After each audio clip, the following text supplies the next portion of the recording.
Bienvenidos a esta tercera hora de nuestro programa La Iglesia en Casa, esta hora en la que dejamos reposar la tisana, esta hora en la que, después de escuchar el sermón, y en vez de comérnoslo así todo de golpe, lo dejamos reposar, lo dejamos macerar un poquito para tomarlo y degustarlo y paladearlo un poquito más. Este sermón que a mí al principio digo, bueno, pues nos van a contar la historia de Jonás, la historia de la paloma, pero amigos, esto es lo que tiene la Biblia, que dicen, sí, esta es la historia que hoy te traemos, pero ¿y tú? ¿Qué estás haciendo por predicar el mensaje? ¿Y tú? ¿Qué estás haciendo por fomentar esa unidad de la que también se nos hablaba en la escuela sabática, esa unidad para todos juntos caminar predicando ese mensaje?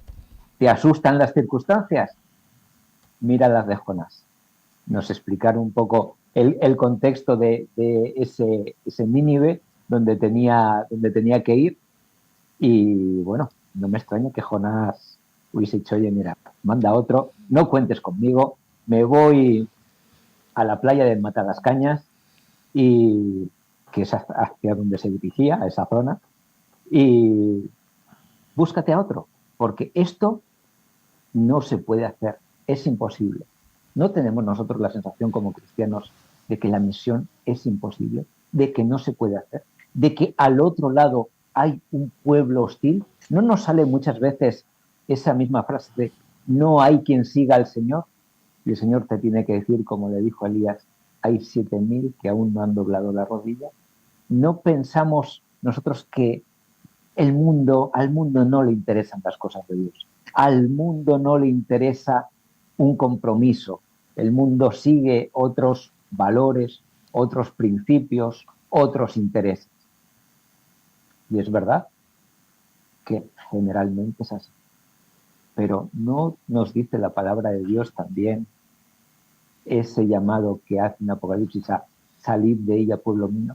No hay un pueblo en Nínive, no hay un pueblo en el mundo, y no estamos nosotros llamados a ir a rescatar, a hacer el llamado de ese pueblo.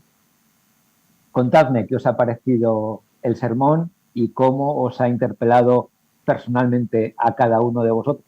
Y vamos a empezar hoy, en vez de por los de fuera, por los de dentro, por los del estudio. Orángel, ¿qué te ha parecido el sermón de esta mañana? Bueno, mira, me llama a la conciencia de que el tiempo es corto. El tiempo es corto y la misión implica, pareciese una labor grande, pareciese una labor que toma más tiempo, que es muy difícil de ejecutar. Pero entonces vemos la historia de Jonás y vemos que el que sabe realmente cuál va a ser el resultado es Dios. Uno solamente tiene que aplicarla. Entonces el sermón de hoy me llama a pensar, tenemos poco tiempo. Tenemos poco tiempo y una labor inmensa que hacer y que va a tener un resultado positivo. El sermón de hoy es de manos a la obra. Ya. Sí, como decía el subtítulo de la escuela sabática del trimestre que viene, ¿no? Al menos lo pude ver ahí, menos hablar y ya vamos a ponernos manos a la obra. Juanfra, ¿qué te ha parecido a ti? Pues estaba pensando que el libro de Jonás, menos mal que está en la Biblia. Y a cualquiera de primera un profeta que se lo come un pez y que tiene que ir a otro sitio. Parece un cuento infantil, ¿verdad? ¿Verdad? Está para niños, especialmente dedicado a los niños, pero cada vez que lo leo, me convenzo de que fue tan real, porque es una historia de huidas, de miedos, de empeño, de enfado, y que tú te ves reflejado y dices, los profetas eran como nosotros. Uh-huh. Podían tener miedo, podían molestarse. O sea, es como muy tangible, muy. Claro, y siendo que nosotros nos consideramos cristianos, concierto, ¿no? Conocemos al Señor, ¿no? Y no... eso de ser una paloma, me estaba acordando del poema de Rafael Alberti, ¿no? Se equivocó la paloma. Se equivocaba la paloma por ir al norte, se fue hacia el sur y había que pensar si Jonás, queriendo, no, se equivocó adrede, ¿no? Como queriendo ir, teniendo que ir hacia un lado, se fue al otro extremo, además lo más lejos, y como un jeque árabe quiso venirse a un resort de la costa española a disfrutar de su vida del Señor. Al nuevo Marbella. Claro, a Marbella y no quiere saber nada del Señor ¿vale? Y no asumir el reto que suponía, porque él era un profeta, él asumía, no es que dije, bueno, y sobre todo me habla del empeño de Dios, cómo tiene, ¿no? Porque a mí me sorprende de toda esta historia, sobre todo, porque a veces el Señor nos deja un poco, aparentemente nos deja y parece que se olvida, y otras veces con Jonás tiene un empeño en decir, no te dejo. ¿No será que en apariencia Dios a veces parece que nos deja, pero nunca se aparta de nosotros? No, y que hay algo muy particular aquí. ¿Era el único que podía hacer ese trabajo por Nínive? No. Pudo haber sido otro. Entonces, ¿realmente la misión era para Nínive? Era para él. No, está claro. ¿O era para él? Habría que evangelizarlo empezando por él. Sí. Entonces, a veces pensamos que estamos llevando una buena noticia o estamos haciendo una labor. Nuestro papel en la misión es llevar. Sí. Y a veces no es solo llevar, sino que ejecutando la misión estamos nosotros trayendo a nosotros. Totalmente. Uh-huh. Richard. Pues yo creo que a Jonás le habría hecho falta el libro de Efesios. Porque no se enteró muy bien de la misión que había. Hemos terminado la escuela sabática hablando de conflictos y él tenía un conflicto personal con los asirios. Con lo cual se negaba a ponerse la armadura, esa armadura que nos invita Pablo, ¿verdad? Ese evangelio de la paz, se negaba a ponérselo y a llevarles el mensaje de la gracia. No estaba dispuesto a entregarles gracia a estos asirios. Y Dios le tiene que reeducarle. Yo estoy de acuerdo contigo, Ángel. La historia de Jonás no es para los asirios. La historia de Jonás es para Jonás. Para Jonás y para el pueblo judío, sí, que se pensaban los más especiales del mundo. Alguien que se consideraba profeta de Dios, siervo de Dios, y Dios necesitaba reeducarle. Uh-huh. Y necesitó meterle en el vientre de un gran pez durante 3 días. No estuvo 3 días reflexionando, no. Estuvo 3 días aguantando. Mi orgullo frente a mi capacidad de aguante. Yo no sé cuántos se os ha olvidado la bolsa de pescado un día en casa. La peste que echa, pues ahora imaginaros 3 días en el vientre de un gran pez, oliendo a pescado podrido, sintiendo esa baba por tu cuerpo, pillando una bocanada de aire cuando la pillas fresca, cuando el pez sube a la superficie y luego 3 días aguantando hasta que mi piel empieza a oler y me tengo que rendir porque en mi lucha contra Dios es ya no puedo más. O sea, ¿Cómo estaría de cerrajón, sí, de bloqueado?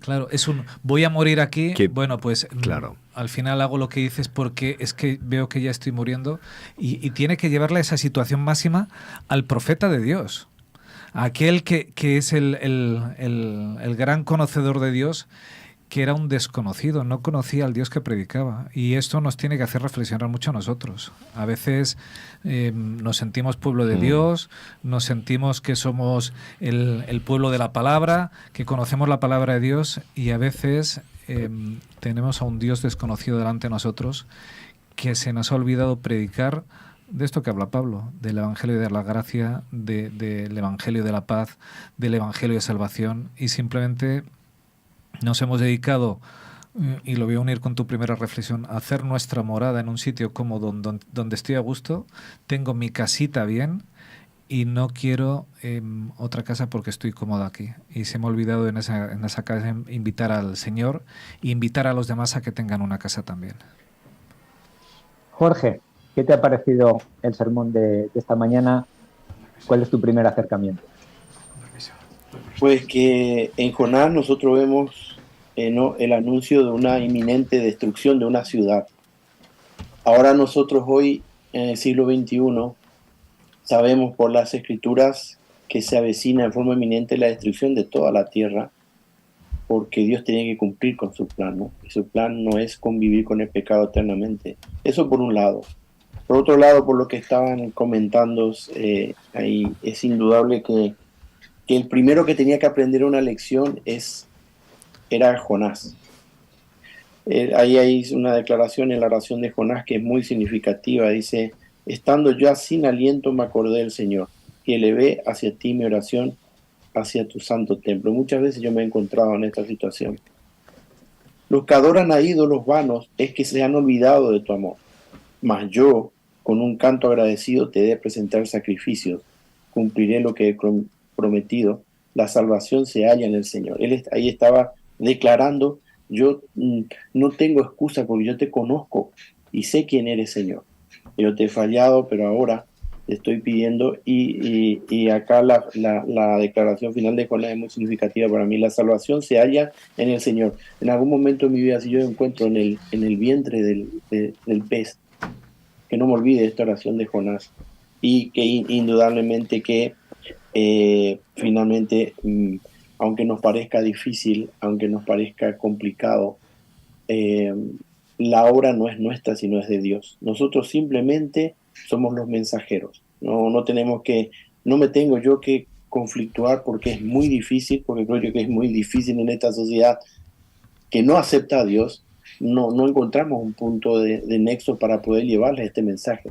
Pero la dificultad la tiene que enfrentar Dios, no nosotros. Nosotros tenemos que transmitir nuestro mensaje simplemente.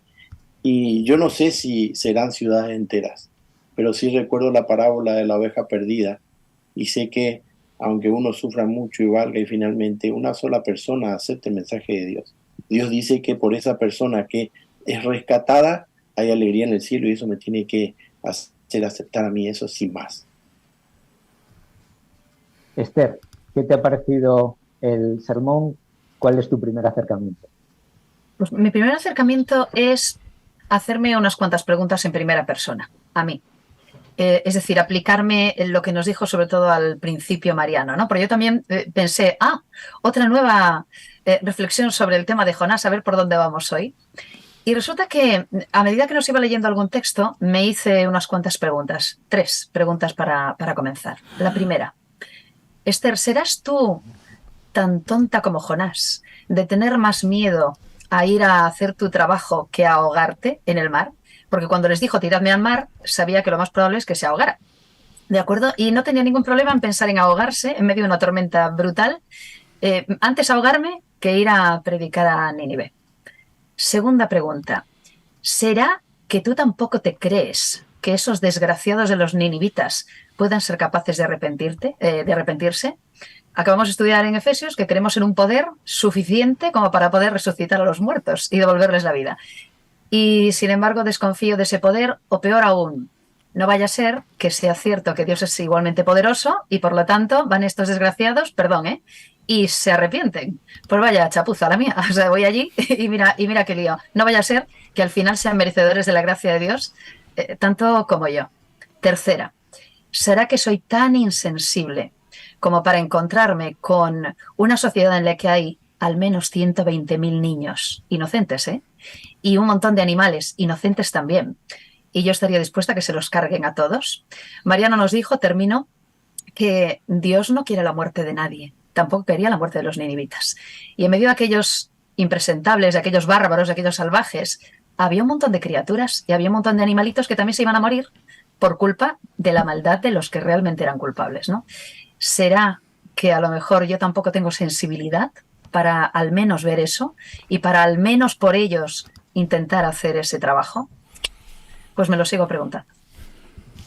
Mariano, bienvenido. Muchas gracias por el sermón de esta mañana. Yo te voy a dar mi impresión particular. No me ha gustado nada tu sermón. Claro. No me ha gustado nada porque me ha molestado mucho. Claro.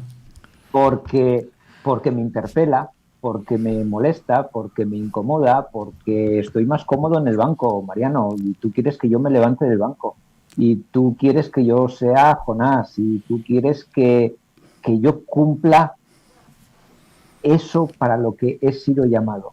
¿Tú crees que podemos? ¿Tú crees que al igual que Jonás tuvo éxito muy a su pesar, nosotros también estamos llamados a ese éxito? Bueno, yo quiero decirte que efectivamente me identifico mucho contigo, en el sentido que, claro, miro un poquito hacia atrás y yo muchas veces me pregunto, bueno, he estado a la altura de lo que Dios ha esperado de mí, ¿no? En tantas ocasiones que me he callado, he guardado silencio cuando tenía que haber hablado, ¿no? Pero en esta mañana me siento feliz porque por lo menos el propósito de enmienda está. Y creo que el Señor va a ser alucinante lo que va a hacer, porque bueno, las profecías presentan un panorama increíble y el ser humano que nos rodea va a ver cosas también alucinantes y el Señor pues va a tocar los corazones.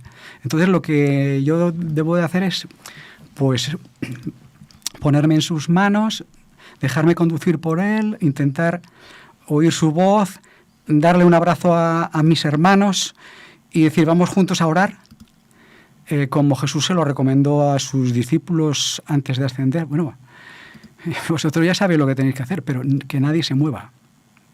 Os ponéis a orar y luego ya hablaremos. Entonces ahí está la clave, ¿eh? Yo creo que lo que tenemos que hacer es ponernos de rodillas todos, formar piña y lo que viene después, vamos, no tiene palabras, porque ya lo hemos visto, ¿eh?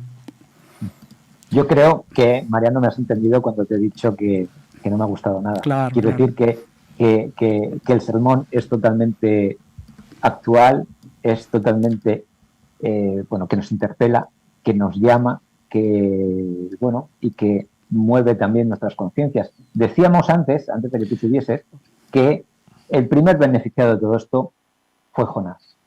O sea, si aquí no vienen ángeles a dar el mensaje, es porque los beneficiados de dar ese mensaje somos nosotros, y si no lo damos, nos estamos perdiendo un cúmulo de bendiciones que no tenemos ni conciencia de cuáles pueden ser. Chicos, José, todo vuestro. Aquí tenéis a Mariano. José, ¿puedo yo responderte cuando has preguntado si podemos? Por favor. Pues yo creo que no podemos. Yo creo que no podemos. Que puede Dios con nosotros. Y puede Dios en nosotros, pero no podemos. Y lo que le pasó a Jonás es que miró eso. Si sus fuerzas y su capacidad, si él iba a poder predicar. Y cuando tú miras la obra y te miras a ti, no puedes. Es que no puedes. Y entonces te rindes, te das la vuelta y decides sentarte en el banco y no hacer nada. Pero lo que se le olvidó a Jonás mirar es quién iba a hacer las cosas. No las iba a hacer él. Él era el instrumento de Dios. Pero quien hace las cosas es Dios. Y cuando permitimos que sea Dios quien lo haga a través de nosotros, todo es posible. Tenemos que ampliar nuestra mirada, tenemos que empezar a ver lo que Dios puede hacer con nosotros y en nosotros. Y dejar de mirar lo que nosotros somos capaces de hacer. Porque lo que podemos hacer es poco o nada. Por nosotros mismos. Totalmente de acuerdo. Perdón un segundo y una pequeña aportación. Y a veces cuando queremos hacer lo que pensamos que es lo mejor, pues nos equivocamos. Y con efectos incluso contraproducentes, ¿no? Colaterales, que se dice hoy en día. Exactamente, así es. Entonces tenemos que tener una desconfianza muy grande sobre lo que... Nuestras capacidades, pero tampoco perder la autoestima, ¿no? Porque en el manos del Señor somos infinitamente valiosos y Él nos ha dado dones y talentos para que los utilicemos, ¿no? Entonces, cuando el Señor nos toma, se puede hacer maravillas, pero eso sí, que luego yo no me suba mi ego, ¿no? Después de haber conseguido ese milagro, ¿no? Claro. Sí, el Señor quiere hacer cada día, ¿eh? Es como un tema de tener humildad, de saber cuál es tu papel. Tu papel no es ser el protagonista del mensaje, claro, sino ser instrumento del mensaje. Claro. Ser instrumento de Dios para el mensaje. Sí. Y suceden cosas muy sorprendentes en el momento de que tú eres el instrumento de eso. Y cuando tú eres consciente de eso, a veces pasan cosas que tú no tienes calculado. Sí, seguro. Te cuento una experiencia.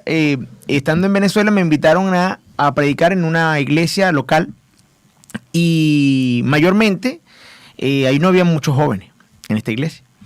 Y yo quise predicar sobre el Valle de los Huesos. Soy traumatólogo, lo vi propicio y dije, voy a predicar sobre el Valle de los Huesos. Y tenía todo un mensaje preparado. En el momento que oramos para iniciar la predicación, se me olvidó todo. Y vino a mí una interpretación totalmente distinta de lo que había planteado. Y mucha gente allí quedó queriendo hacer estudios bíblicos. O sea, fue una cosa sorprendente que yo no tuve nada que ver. O sea, y ahí entendí y dije, epa, Dios definitivamente, cuando entiendes que eres un instrumento, realmente te usa como un instrumento. No eres el protagonista. No es porque eres un traumatólogo vas a hablar de huesos. No es porque tienes un conocimiento o porque tienes un don especial, sino que cuando tú entiendes que eres un instrumento de la obra, Dios hará maravillas a través de ti. Entonces, entrar en pensar que algo es difícil o que la misión es complicada, todo esto, no es nuestro papel. Tú mismo lo dijiste, no es por nuestro propio poder. Entonces, ese llamado que hoy hiciste en tu sermón de, te invitamos a que seas parte activa, seas un Jonás, y no para ir a hablar a las 120,000 personas, con que vayas y le hables a uno, y le hables de ese Jesús que tú conoces, oye, ya estás siendo parte activa de la obra, de la misión de Dios. Como decía Efesios, que la gracia no es por obra nuestra, no es por nuestros méritos. Y la misión es gracia en movimiento. Juanfra, estás allí todo calladito y yo creo que estoy escuchando. Algo pasa por tu cabeza. Estoy escuchando. Y es que va a lanzar una pregunta dificilísima. No, estoy escuchando atentamente, pero fíjate que lo que hace Dios para el tiempo con Jonás, porque nosotros muchas veces nos ponemos a la tarea y decimos, queremos evangelizar, ¿no? Queremos llegar, queremos transformar el mundo, queremos tener impacto, que decimos, ¿no? Dejar huella y realmente que se note que merece la pena aquello de lo que estamos convencidos, de nuestro encuentro con el Maestro, y predicamos mucho, pero aquí, antes de llegar a eso, Dios tiene que hacer un trabajo previo con Jonás. Y entonces yo me digo, ¿cuánto trabajo previo debería hacer Señor con nosotros? Porque de pararnos y decir, tranquilo Juanfra, porque a veces Juanfra confunde el mensaje con el mensajero y piensa que la paloma, que es el mensajero, es más importante que el mensaje, o a veces no estamos situados en la realidad y confundimos los papeles, y Dios no tiene prisa en el sentido de que, o tal vez sí tiene prisa y quiere, pero se toma el tiempo necesario para decir, Juanfra, si es que todavía no estás transformado. Y hay una cosa que tú volviendo y ya que te tengo aquí, Mariano, porque tú has relacionado esto con los frutos del Espíritu, y es cierto, porque esa paloma que es Jonás, en la cual podemos identificar a nosotros, se ve también reflejado con la otra gran paloma que pone Dios en el Evangelio, que tiene que ver con el Espíritu Santo y los frutos del Espíritu Santo, como si nos dejáramos transformar realmente, increíble, no nos perderíamos. Increíble. Es que Jonás está muy perdido, o Jonás está en conflicto, Jonás tiene una pelea interna, esa pelea se la lleva al terreno de juego de Dios. Es que es lo que hago yo continuamente. Es lo que hago yo continuamente. Yo estoy en ese proceso de decir, ayúdame Dios mío, porque necesito pisar tierra firme. El tema es que yo no quiero pasar por la experiencia que pasó Jonás. Yo no quiero verme dentro de la oscuridad y pensando que hasta aquí he llegado, porque es lo que pensó Jonás, hasta aquí he llegado. Jonás está más perdido que los ninivitas. Sí, sí. Porque cuando le llega a confrontar su fe, decide huir de Dios. Huyo voluntariamente de aquel que conozco para alejarme. Los ninivitas no conocían a Dios, estaban lejos de Dios porque desconocían. Jonás quiere irse lejos porque conoce a Dios, o teóricamente le conoce. Entonces tiene mucho más delito. Es peor. Lo triste esto es que Jonás huye de Dios y prefiere estar lejos de Dios porque no quiere ir a predicar a aquellos que están lejos de Dios. Pero él no se siente mal consigo mismo. que eso es lo que Dios necesita darle una lección, y por eso le mete en el gran pez, le confronta, para que aprenda a mirarse hacia adentro, que ese es el problema de nuestra sociedad hoy en día, que no nos miramos a nosotros mismos, no nos gusta pararnos, no nos gusta mirarnos y ver qué es aquello que soy capaz de señalar en los demás, pero que tolero en mí.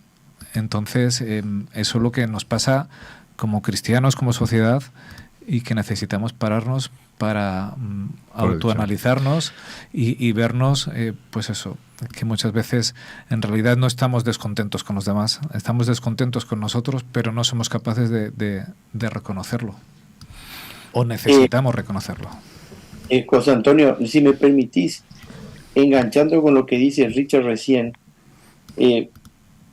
fíjense lo que Pablo, y creo que viene directamente a lo que estamos comentando, menciona en Corintios, ¿no? Dice: basta, hermanos, con que os fijéis en cómo se ha realizado vuestra elección. No abundan entre vosotros los que el mundo considera sabios, poderosos o aristócratas. Al contrario, Dios ha escogido lo que el mundo tiene por necio, para poner en ridículo a los que se creen sabios. Ha escogido lo que el mundo tiene por débil, para poner en ridículo a los que se creen fuertes. Ha escogido lo sin importancia, según el mundo, lo despreciable, lo que nada cuenta, para anular a quienes piensan que son algo. De este modo, ningún mortal podrá alardear de algo ante Dios, que os ha injertado en Cristo Jesús, convertido para nosotros en sabiduría divina, en fuerza salvadora, santificadora y liberadora. Así que, como dice la Escritura, si de algo hay que presumir, que sea de lo que ha hecho el Señor. Y creo que eso es lo que tenemos que presumir, y no tengo que fijarme yo, porque si no veo muy poco, tengo muy poco para presumir. Pero para mí estas son palabras alentadoras en función de lo que estamos planteando ahora, ¿verdad? Totalmente. Hay una pregunta que me venía a la cabeza mientras hablaba Mariano, y que es una pregunta que me hicieron también no hace mucho. Y es que ¿Dios insistió con Jonás o Dios coartó la libertad de elección de Jonás? ¿Dios insiste con nosotros hasta ese punto como insistió con Jonás, o nos da más cuartelillo y nos permite tomar las decisiones que queramos, incluso aunque esas decisiones nos lleven a la muerte? Pregunta, ¿eh? Yo sabía que alguien iba a hacer una pregunta así. Pues es muy fácil responder, porque... yo lo tengo claro también, ¿eh? Sí, no lo sé. En el sentido siguiente, Dios tiene un plan personalizado, que para Jonás era un tratamiento que es diferente al mío, al de Mariano, al de Richard, al tuyo. Entonces, en ese sentido, Dios pone toda la carne en el asador con Jonás, y lo pone conmigo, y lo pone contigo. Pero los tiempos míos no son los de Dios. ¿Hasta dónde nos aprieta Dios? Pues a cada uno. Espera, Juanfran, déjame. Sí, Entonces, sí. Lo que me Pregúntame, estás diciendo lo que me estás diciendo es que Dios me molesta, y me molesta, y me molesta, y me molesta, porque Dios quiere que yo sea salvo. Dios quiere que yo me comprometa con su misión, porque comprometerme con la misión es al final ser salvo. Sí, si entendemos a la persona que más te quiere como una molestia, sí, Dios es molesto. Si la persona que más se preocupa por ti es una molestia, pues sí, Dios es molesto. Si la persona que más interés tiene en que tú sea eterno y disfrutes, sí, Dios es una molestia. Entonces, ¿no? otra cosa. Espera. Jonás tuvo la opción de decirle que no, definitivamente. Sí. Claro. Siempre se le tiene la opción. Y de hecho Nínive lo hizo. Claro. Y cuando lo ves así, ves este sermón de hoy no como un señalamiento, no como el que nos escucha, el que estuvo allá abajo escuchando el sermón, no puede ver el sermón como me señala porque yo estoy quizás sin hacer la obra, sino que es un mensaje de esperanza. Realmente es un mensaje de esperanza, que si tú en este momento que nos estás escuchando estás dentro del vientre del pez, hay un momento de que ese pez te va a escupir y ahí tú decides qué vas a hacer, si serás transformado. Y José, Dios no coarta nunca la libertad de nadie, jamás va en contra de sus principios. Dios insiste, y la clave la dio Esther. Cuando Jonás decidió que le echaran del barco, está autosuicidándose, porque cuando a ti te tiran en medio del mar, no tienes posibilidad de llegar nadando a ningún sitio. Has decidido que quieres acabar con tu vida. Exacto. Y Dios envía un pez que cuando lo mete en su estómago, le está dando oportunidades. No le está forzando. Él ya ha decidido quitar su vida. Es un no quiero hacer lo que Dios quiere y hasta aquí he durado, tírame porque voy a morir aquí. Es un autosuicidio lo que hace Jonás. Y Dios lo que hace es le da una nueva oportunidad. Entonces, Dios no coarta libertades jamás. Jonás ya estaba desesperado, había decidido que no quería hacer la voluntad de Dios. Y Dios le da venga, te voy a dar otra oportunidad más, porque tú has decidido ya tirarte aquí al mar y acabar con tu vida y yo todavía tengo cosas que hacer contigo. Hombre, a lo mejor lo que tendríamos es que preguntarle a la persona que preguntó eso, el tema de la coerción o el tema de todo esto, si alguna vez cuando ora dice hágase tu voluntad. Pues claro, tendríamos que preguntarnos, ¿no? Exactamente qué tipo de vida que queremos vivir. ¿Para qué hemos estudiado Efesios? ¿Queremos que se cumpla la voluntad de Dios? Espera un momento. ¿Queremos que se cumpla la voluntad de Dios? Porque a lo mejor que se cumpla la voluntad de Dios va justo en contra de lo que tú quieres hacer. Y en cualquiera de los casos, querido Jonás, hizo lo que quiso. Hizo lo que quiso. A partir de ahí, tú te puedes tirar efectivamente por la ventana y alguien puede ponerte un colchón, ¿verdad?, para intentar salvar tu vida, ¿de acuerdo? Y a partir de ahí, pues mira, has sido tu salvador, te has salvado la vida, pero tú habías decidido matarte, ¿de acuerdo? ¿Es eso ir en contra de tu voluntad? Tu voluntad ya estaba hecha, solo que te han arreglado parte de los resultados de la decisión que habías tomado. Pero sí es verdad que a veces no somos conscientes de lo que decimos cuando lo decimos. Afortunadamente para nosotros, o desafortunadamente, somos mucho más libres de lo que a veces querríamos ser, quiero decir, con estos argumentos tan incoherentes que nos gusta utilizar también. Mariano, ya estamos fuera de tiempo y nos gustaría despedirnos con la idea fuerza, la idea principal que nos has querido presentar esta mañana, ese llamamiento que te gustaría que quedase fijado pues en nuestra cabeza esta mañana. Sí, Dios quiere algo maravilloso para la vida de cada uno de nosotros. Entonces, lo único que está esperando es que de verdad le busquemos de todo corazón. Él dice en su palabra, me buscaréis y me encontraréis, pero cuando me busquéis con todo vuestro corazón.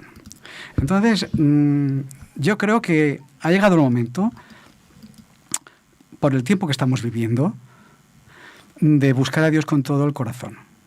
Yo lo he manifestado en otras ocasiones, en otros ámbitos, que yo desde unos 10 años para acá estoy impresionado de lo que estoy viendo. Claro, ya tengo una cierta edad, tengo una cierta perspectiva y lo que estoy viendo realmente es increíble, preludio de lo que viene después, ¿no? Entonces estamos fuera de tiempo y el Señor de alguna manera pues está despertando a la población, la está poniendo en situación y cuando yo hablo con la gente la veo muy sensible. Veo mucha gente muy sensible y muy preocupada. Y bueno, yo a nivel personal pues tengo ya un cierto pacto, ¿no? Un cierto propósito, un cierto experimento para llevar adelante. Y estoy muy ilusionado y con muchas ganas. Y creo que el Señor nos llama a todos y nos va a decir a cada uno lo que tenemos que hacer. Entonces, mi propuesta es que Dios tiene un lugar para cada uno de nosotros y si lo buscamos con todo nuestro corazón, nos dirá lo que tenemos que hacer. Pero eso sí, sobre todo, Dios tiene el gran sueño de que nos sentemos, hablemos y estemos unidos para llevar adelante lo que Él espera. Y tengamos paciencia y tengamos humildad y no queramos imponer nuestra voluntad a los demás y escuchemos la voz de Dios. Pues muchas gracias, Mariano, por este mensaje que va dirigido hacia los mensajeros. Este mensaje que va dirigido hacia los que tienen que dar el mensaje. Y podríamos aplicarnos hoy las palabras que encontramos en Hebreos 3:15. Si oyeres hoy su voz, no endurezcáis vuestros corazones. Porque muchas veces esto lo lanzamos a los de fuera. Pero hoy Mariano nos está hablando, hoy el Espíritu Santo nos está hablando a través de Mariano. Y si escuchamos su palabra, si escuchamos su llamado, no endurezcamos nuestros corazones. Seamos dúctiles, seamos bien dispuestos, predispuestos. Y es verdad que esto va a suponer una cosa, seguro una cosa, y es salir de nuestra zona de confort. Es salir de nuestra comodidad del día a día. Y es un cambio en nuestra escala de valor, teniendo en primer lugar, como decíamos también durante esta mañana, la misión como primer lugar en nuestras prioridades. Así que este es el mensaje con el que nos despedimos. Este es un mensaje de alegría, es un mensaje de esperanza, es un mensaje de victoria, porque la batalla está ganada y el Señor quiere que nos unamos a esa victoria. Buenos días, feliz semana, feliz sábado a todos. Feliz sábado. Feliz semana a todos. Los que estaban huyeron. Pensé que solo estaría y que todo acabaría, que sería mi final. Mas en el proceso pude comprender que el amor de Dios nunca deja de ser, que Él dijo que conmigo estaría y su presencia me acompañaría.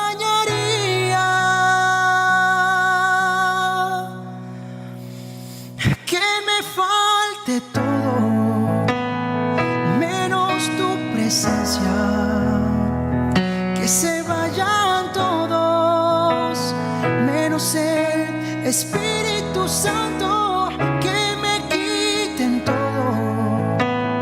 pero algo jamás podrán lograr, que yo deje de adorar y glorificar.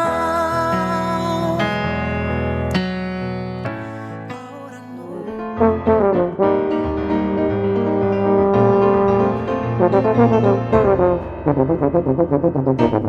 no.